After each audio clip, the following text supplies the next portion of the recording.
The family barbecue at Dad's house should have been relaxing, but at 27, I was apparently the disappointment who couldn't maintain consistent employment. Dad, a radiology technician at Metropolitan Medical Center, was holding court with his medical colleagues about work ethic and professional responsibility. My daughter Sophie is a perfect example of this generation's problems, Dad announced to Dr. Williams and nurse manager Janet, both from his department. She calls in sick constantly, takes random days off and can't seem to hold down a steady job. I was sitting quietly on the porch, recovering from my latest round of chemotherapy for stage 3 breast cancer. The fatigue was overwhelming, but I'd learned to hide my condition from family gatherings to avoid Dad's lectures about playing up minor health issues. What kind of work does she do? Dr. Williams asked, glancing over at me with mild interest. Administrative consulting or something equally vague, Dad replied dismissively. The kind of job that lets you work from home and make excuses for not showing up. What they didn't know was that during my lazy days off, I'd been receiving treatment for breast cancer while simultaneously serving as Chief Operating Officer for regional healthcare systems. My background in healthcare administration had led to my appointment overseeing operations for 12 medical centers, including Metropolitan Medical where Dad worked. Some people just don't have strong work ethics, Janet agreed. We see it all the time in healthcare, employees who think they can call in sick whenever they feel slightly unwell. Exactly, Dad nodded emphatically. Sophie's been pulling this routine since college. Always some mysterious ailment that requires time off but never seems serious enough for actual medical intervention. I sipped my water carefully, managing the nausea from yesterday's chemotherapy session. The cancer diagnosis had come 8 months ago, but I'd kept it private to avoid becoming the family's dramatic medical case. Have you suggested she find more structured employment?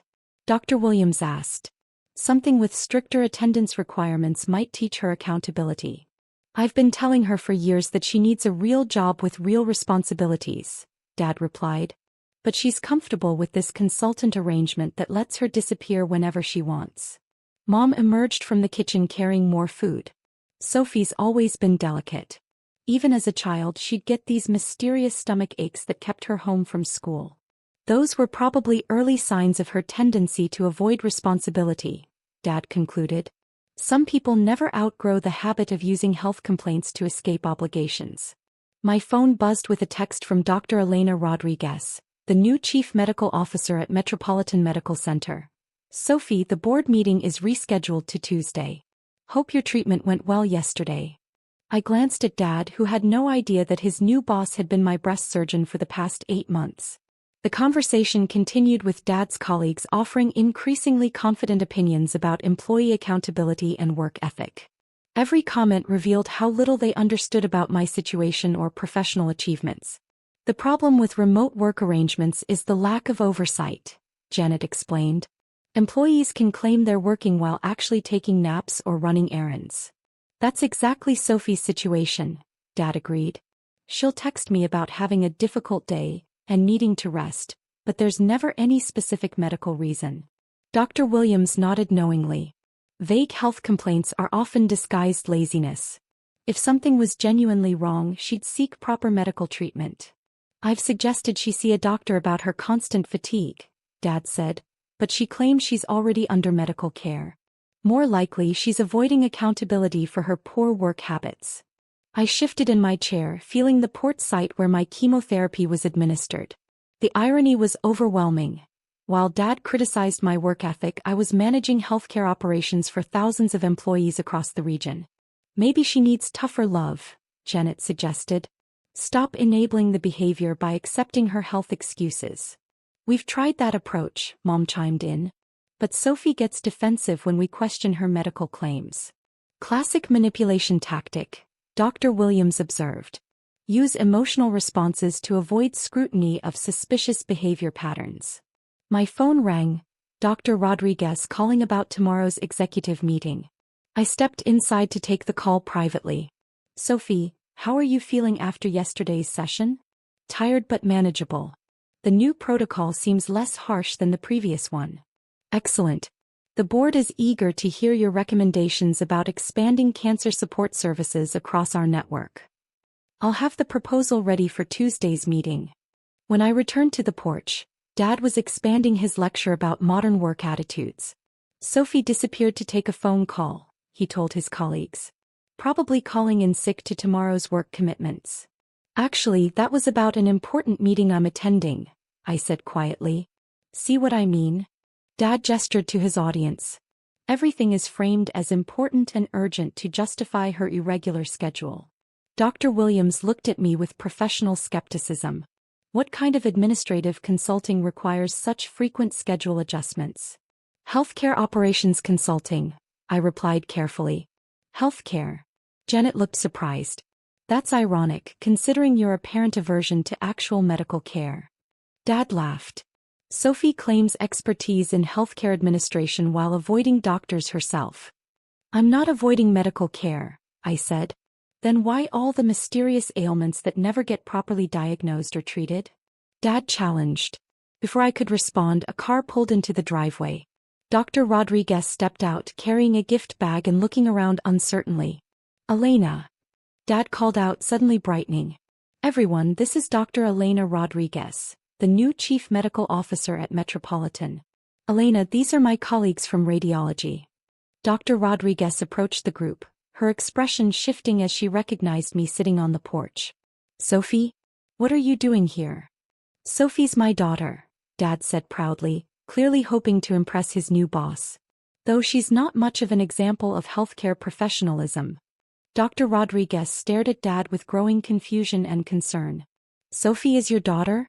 The Sophie who's been receiving cancer treatment at our facility. The porch went completely silent. Dad's face cycled through confusion, disbelief, and dawning horror. Cancer treatment?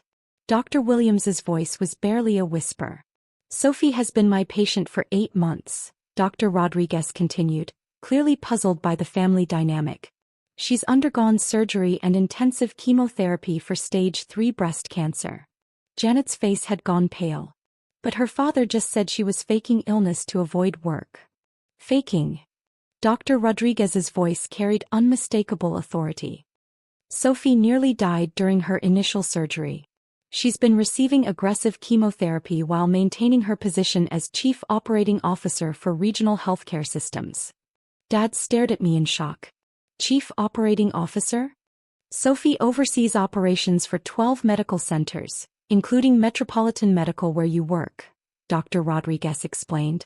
She's been managing our cancer care expansion while undergoing her own treatment. Mom's hand flew to her mouth. Sophie, you have cancer? Stage 3 breast cancer. I've been in treatment since January. Dr. Williams looked stunned. But your father said you were taking days off for laziness. I was taking days off for chemotherapy, I replied quietly. The treatment that's kept me alive for the past 8 months. Dr. Rodriguez's expression had shifted to something much cooler as she processed what she'd walked into. Are you telling me that Sophie's own family has been dismissing her cancer treatment as malingering? We didn't know, Dad said weakly. She never told us she was sick. Because every time I mentioned feeling unwell, you accused me of making excuses, I said. I learned it was easier to suffer silently than deal with your lectures about work ethic. Dr. Rodriguez addressed Dad directly. So while your daughter was undergoing life-saving cancer treatment, you were telling medical colleagues that she was lazy and irresponsible? I didn't realize. Didn't realize what? That your daughter might have legitimate health concerns? That someone experiencing fatigue and illness might actually be sick? Janet looked horrified. Sophie, we had no idea. Your father made it sound like you were avoiding responsibility. I was avoiding death, I said simply, while running healthcare operations for half the region. Dr. Rodriguez consulted her phone. Sophie, the board meeting is still scheduled for Tuesday. We'll be reviewing your cancer care recommendations. Dad's face had lost all color as he realized his new boss was not only my surgeon but also my professional colleague.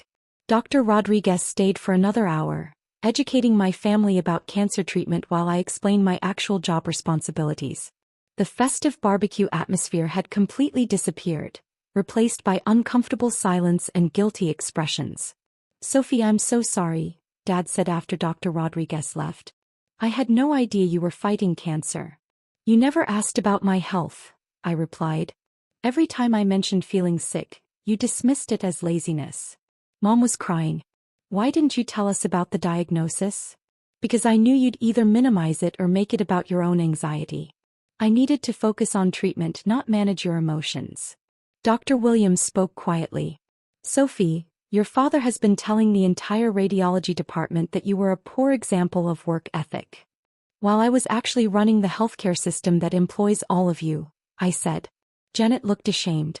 We owe you an enormous apology. We had no idea you were so accomplished, let alone fighting cancer. Dad stared at his hands. Dr. Rodriguez is going to think I'm a terrible person. You are a terrible person, I said gently. At least when it comes to supporting your sick daughter. Can you forgive me? I can forgive you.